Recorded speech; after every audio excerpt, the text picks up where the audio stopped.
त्याच्यामध्ये दोन अल्पवयीन मुली आहेत आणि अल्पवयीन मुली असल्यामुळे त्याच्यामध्ये पोक्सोचा गुन्हा दाखल केलेला आहे आपण.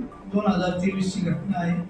त्याच्यामध्ये क्राईम ऑफिसी एक 3 आरोपी त्याच्यामध्ये निष्पन्न होतात.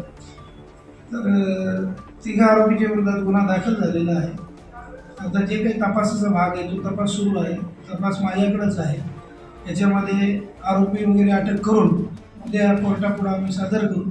आरोपीचा पोलीस कस्टडी रिमांड घेतला जाईल आणि त्या रिमांडमध्ये त्याच्यानंतर जो जो काय तपासाचा भाग असेल तो पूर्ण करण्यात येईल आणि पूर्ण तपास झाल्यानंतर कोर्टामध्ये जेवढे काही आरोपी निष्पन्न होतील त्या सर्व आरोपींच्या विरोधामध्ये दोषारोपपत्र सादर करण्यात येईल.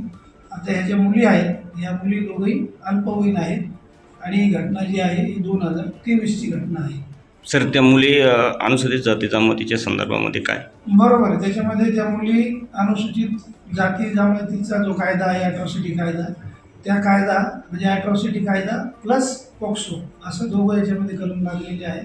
नॉन अवेलेबल सेक्शन आहे आणि त्या अनुषंगाने जी जी काय काळजी घ्यायला पाहिजे किंवा जे काही तपासामध्ये आवश्यक आहे, कायद्याला अभिप्रेत आहे, तो सर्व याच्यामध्ये तपास करण्यात येईल आणि लवकरात लवकर आरोपीच्या विरोधात दोषारोपपत्र सादर करण्यात येईल.